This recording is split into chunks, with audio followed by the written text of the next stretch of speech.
आज रात 3टारू आम बैगपत्र पैकिंग करके कुआड़े जाऊँ चलते देखिए रात 3टारू उठिकी गाधे पाधे आसिक दांडे बसीगलु कहीं आज आमको जगार डोरी लगी से बाहरी गलु पुरी जावाई पुरी को जीवाई देखुना सकाल होगला एपटे देखुना गांधी दिग तीन माकड़ के बसी बाहरी गलु खावाई ट्राफिक था तो ट्राफिक पास करके आसला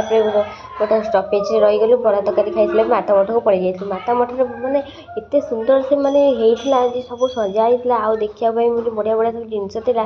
देखिक भी इच्छा होना आसवाई माने बढ़िया जगह मैंने ठाकुर माने जगन्नाथ हनुमान सबू माने बढ़िया बढ़िया सब जिन देखापी मिलता एपटे देखुना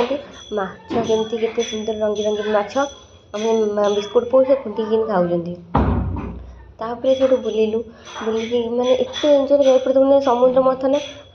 ये यहाँ देखिए तापर ये राधाकृष्ण ये बढ़िया सब सुंदर भाव सजाई देखिए से बाहरी आसिलु आग को देखा नेक्स्ट वीडियो कौन हो पुरी समुद्र पाखक जी चलतु।